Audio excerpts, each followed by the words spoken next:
എന്നൊരാൾ നിഷേധിച്ചാലോ അവനും കാഫിർ തന്നെ പറയാം. അപ്പൊ അവൻ അള്ളാനെ നിഷേധിച്ചത് കൊണ്ടല്ല അവന് കാഫിർ എന്ന് വന്നത്. ഇതാണ് എല്ലാ തഫ്സീറിലുള്ളത്. വമാ ഖദറുല്ലാഹ ഹഖ ഖദരി, അള്ളാനെ അവർ മനസ്സിലാക്കേണ്ട നിലക്ക് മനസ്സിലാക്കിയില്ല. ഇമാം ഷാഫി റഹ്മത്തുള്ളാഹി അലൈഹി അത്രേ പറഞ്ഞിട്ടുള്ളൂ. നിങ്ങളിങ്ങനെ പറഞ്ഞല്ലോ, ഷാഫി ഇമാമിന്റെ റിസാല എടുത്ത് ഇങ്ങനെ വായിച്ചിട്ട് അറേബ്യൻ മുശ്രിക്കീങ്ങൾ കാഫിറുകളാണ്. ആർക്കും അതർക്കും കാഫിർ തന്നെയല്ലേ.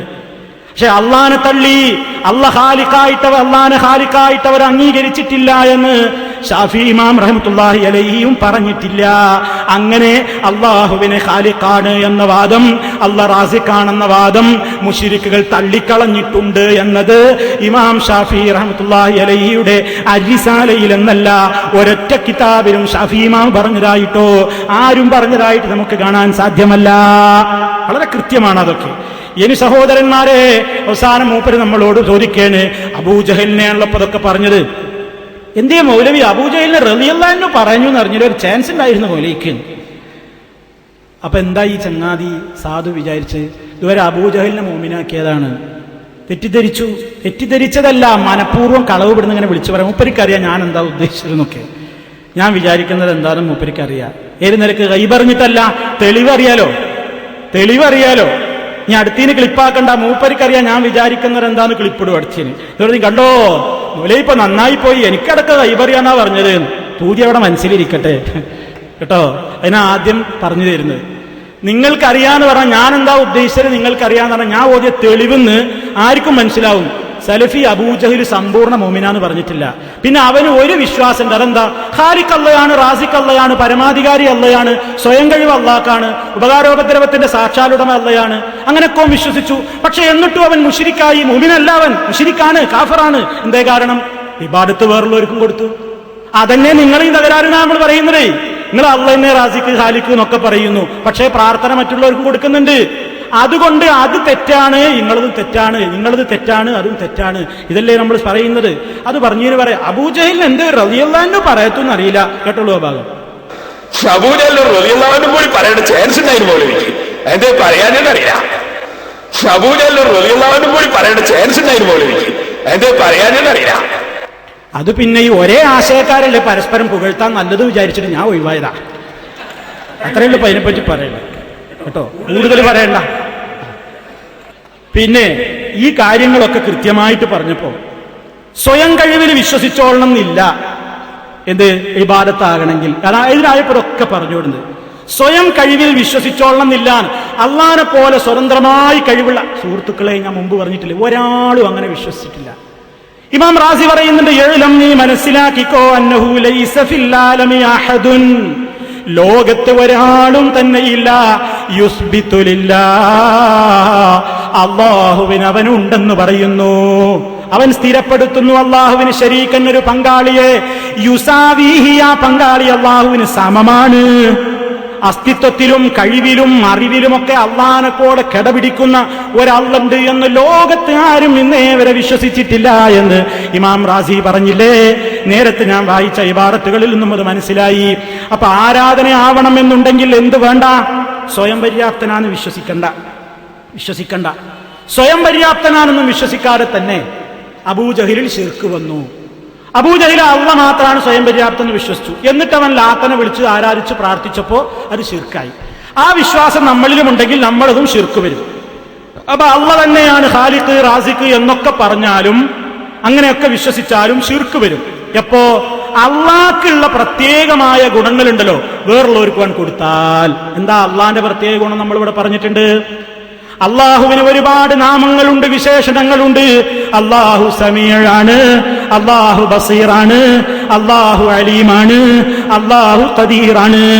പരിധികളില്ലാതെ കേൾക്കാൻ കഴിവുള്ളവനാണ് അള്ളാഹു.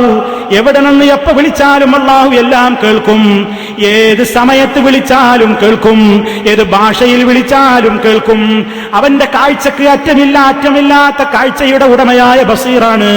എല്ലാം അറിയുന്ന അലീമാണ്, എല്ലാം അറിയുന്നതിനും കഴിവുള്ള ഖദീറാണ്. ഇങ്ങനെ വേറെ ഉണ്ടെന്ന് വിശ്വസിച്ചാലോ? അള്ളാഹ് കേൾക്കും പോലെ കേൾക്കും, അള്ളാഹ് കാണും പോലെ കാണും, അള്ളാഹു അറിയും പോലെ അറിയും, അള്ളാഹു സഹായിക്കും പോലെ സഹായിക്കും എന്ന് വിശ്വസിച്ചാൽ ശിർക്ക് തന്നെയാണ്. അള്ള മാത്രമാണ് ഖാലിഖ്, സ്വയം പര്യാപ്തൻ, സമതെന്ന് വിശ്വസിച്ചുകൊണ്ടൊന്നും അത് ശിർക്കല്ലാതായി പോവില്ല. ഇത് പറയാനാണ് നമ്മളിവിടെ അബൂജഹലിന്റെ വിഷയത്തിലേക്ക് പോയത്. കാരണം അബൂജഹലും പറഞ്ഞത് അള്ളയാണ് ഖാലിഖ്, അള്ളയാണ് റാസിഖ് എന്നാ. അല്ലെങ്കിൽ ഇവർ പറയട്ടെ ലാത്തയോ ഉസ്സയോ ഹുബുലുള്ളയോ മനാത്തയോ ഒക്കെ ഖാലിഖാണ്, സൃഷ്ടാവാണ് ലോകത്തിന്റെ എന്ന് അബൂജഹൽ എവിടെയെങ്കിലും പറഞ്ഞിട്ടുണ്ടോ? റാസിഖാണ് എന്ന് പറഞ്ഞിട്ടുണ്ടോ? മുദബ്ബിറുൽ ആലമാണ് അവരുടെ ഈ കീഴ് ദൈവങ്ങൾ എന്ന് നിങ്ങൾ പറയുന്നില്ലേ? അപ്പോഴും കീഴ് ദൈവങ്ങൾ എന്നാ പ്രയോഗം. കീഴ് ആരാധ്യന്മാരാണ്, മേലധികാരി അള്ളയാണ്. അപ്പൊ അവരൊക്കെ ആ വിശ്വാസം അള്ളാഹ്ക്കെന്നെ കൊടുത്തത്. എന്നിട്ടും അവർ മറ്റുള്ളവരെ പ്രാർത്ഥിച്ചപ്പോ അള്ളാഹ് അതിനെ എതിർത്തു. അത് പറയാനാ. ഞാനപ്പോ ഈ കാര്യങ്ങളൊക്കെ വിശദീകരിച്ച അവസരത്തിൽ ഞാനെന്ന് പറഞ്ഞു, ഇതാ നിങ്ങളിൽ ശിർക്കിന്റെ ഒരുപാട് ഉദാഹരണങ്ങളുണ്ട്. നിങ്ങൾ ശിർക്ക് ചെയ്തുകൊണ്ടിരിക്കുന്നുണ്ട്, അള്ളാഹു അല്ലാത്തവരെ വിളിച്ച് പ്രാർത്ഥിച്ചുകൊണ്ടിരിക്കുന്നുണ്ട്. അത് അബദ്ധമാണ്, തെറ്റാണ് സഹോദരങ്ങളെ, നിങ്ങൾ അതിൽ നിന്ന് മാറണം എന്ന് സാധാരണക്കാർക്ക് മനസ്സിലാവുന്ന നിലക്ക് മടവൂര് ശൈഖിനെ വിളിച്ചുകൊണ്ട് ഇവർ പ്രാർത്ഥിക്കുന്ന പ്രാർത്ഥനയുടെ സാമ്പിളുകൾ ഗാനരൂപത്തിൽ നമ്മൾ ഇവിടെ അവതരിപ്പിക്കുകയുണ്ടായി. അപ്പോ പേരോട് അതിന് പറഞ്ഞ മറുപടി എന്താണെന്നറിയാം എനിക്ക്? കേട്ടോളൂ. എന്താ പേരോട് അതിന് പറഞ്ഞത്? മടവൂർ ശൈഖിനെ വിളിച്ച് പ്രാർത്ഥിക്കുന്ന പ്രാർത്ഥനയെ കുറിച്ച് പേരോട് പറയാണ്. എന്താ പറഞ്ഞത്? ശ്രദ്ധിച്ചോളൂ. ഞാൻ രോഗം സുഖപ്പെടുത്താൻ അള്ളാഹുവിനല്ലേ കഴിയൂ. അപ്പൊ പിന്നെ ഒരു ഡോക്ടറോടോ ഒരു നബിയോടോ ഒരു വലിയനോടോ ഒരു മഹാനോടോ സുഖപ്പെടുത്തണേ എന്ന് പറഞ്ഞാൽ, ഒരു മുസ്ലിം പറഞ്ഞാൽ അതിന്റെ അർത്ഥം സുഖപ്പെടാൻ വേണ്ടി കാരണമായി പ്രവർത്തിക്കണേ എന്നല്ലേ? അപ്പൊ അതിന്റെ മാൻ എന്താണ്? മടവൂർ ശൈഖ് എന്റെ രോഗം മാറാൻ ദ്വാരക്കണേ എന്നല്ലേ? സാധാരണയല്ലേ ഡോക്ടറോട് പോയിട്ട് ഒരാൾ പറയുന്നത് എന്റെ രോഗം ഒന്ന് മാറ്റി തരണേ ഡോക്ടറെ, പോയി കാഫറാവോ? അള്ളയാണ് സുഖപ്പെടുത്തുന്നെങ്കിലും ഡോക്ടറെ സുഖപ്പെടുത്തണേ എന്ന് മുസ്ലിം പറഞ്ഞാൽ അതിന്റെ അർത്ഥം എല്ലാവർക്കും അറിയാം, സുഖപ്പെടാൻ വേണ്ടി മരുന്ന് തരണേ എന്നാണ്. മഹാന്മാരോട് പറഞ്ഞാൽ പ്രാർത്ഥിക്കണേ എന്നാണ്. വാചകത്തിന്റെ അർത്ഥം എന്തേ മൗലവി മനസ്സിലാക്കാതെ പോയത്? വാചകത്തിന്റെ അർത്ഥം എന്തേ മനസ്സിലാക്കാതെ പോയി? എന്ത്? എന്റെ മറവുകളെല്ലാം നീക്കി ശിഫ തരുവീരേ, എന്റെ രോഗം സുഖപ്പെടുത്തണേന്ന് മടവൂർ ശൈഖിനോട് വിളിച്ച് പ്രാർത്ഥിക്കുന്നത് ഏതുപോലെയാണ്? നാദാപുരത്തെ അങ്ങാടി പോയിട്ട് ഡോക്ടർ എന്ന ബോർഡ് വെച്ചിട്ടിരിക്കുന്ന ഡോക്ടറോട് പോയിട്ട് എനിക്ക് നിങ്ങളൊന്ന് എന്റെ ഒന്ന് സുഖപ്പെടുത്തി തരണം എന്ന് പറയും പോലെയാണ്. എങ്ങനെയുണ്ട്? ഡോക്ടറോട് പറയും പോലെയാണോ ഈ വിളിച്ചു പ്രാർത്ഥന? ഡോക്ടറോട് ചോദിക്കുമ്പോൾ ഡോക്ടർ മരുന്ന് കുറിച്ചു കൊടുക്കാനല്ലേ? മടവൂർ ശൈഖ് എന്ന് പറയുമ്പോ എന്താ ഉദ്ദേശം? മടവൂർ ശൈഖ് ഇപ്പൊ വരും, സ്റ്റെറസ്കോപ്പും വെച്ച് സിറിഞ്ചുമായിട്ട് ഇപ്പൊ ഇറങ്ങും, ഇപ്പൊ എനിക്കൊരു ഇഞ്ചക്ഷൻ വെച്ച് തരും, മരുന്ന് തരും എന്ന് വിചാരിച്ചിട്ടാ ആണോ? മടവൂർ ശൈഖ് ഇപ്പൊ ഞാൻ പറഞ്ഞത് കേട്ടു, അറ്റമില്ലാത്ത കേൾവിയുണ്ട്, കാഴ്ചയുണ്ട്, ഞാൻ പറയുന്നത് കേൾക്കുന്നുണ്ട്, അറിയുന്നുണ്ട്, അള്ളാഹു അതിന് കഴിവ് കൊടുത്തിട്ടുണ്ട്, അതുകൊണ്ട് എന്നെ സഹായിക്കും നേരിട്ട് എന്നാ. ഇപ്പെന്തേ വാദം പോയോ പേരോടെ? ഇപ്പൊ പറയണെന്താ അറിയോ? മടവൂർ ശൈഖ് എന്ന് വിളിച്ചാല് അതിന്റെ അർത്ഥം എന്താ? മടവൂർ ശൈഖിനോട് രോഗം സുഖപ്പെടുത്താൻ പറഞ്ഞാല് രോഗം സുഖപ്പെടുത്തി തരണേന്നല്ല. പിന്നെന്താ? എന്റെ രോഗം സുഖപ്പെടുത്താൻ നിങ്ങളൊന്ന് അള്ളാഹ്നോട് പ്രാർത്ഥിക്കണേനാണ്. ഓ, അപ്പൊ അങ്ങനെയോ? ഇപ്പൊ അങ്ങനെയായി മാറിയോ സുഹൃത്തുക്കളെ? അങ്ങനെയായി മാറിയോ? പ്രാർത്ഥിക്കണേന്ന് മടവൂർ ശൈഖിനോട് പറഞ്ഞാലും തെറ്റല്ലേ?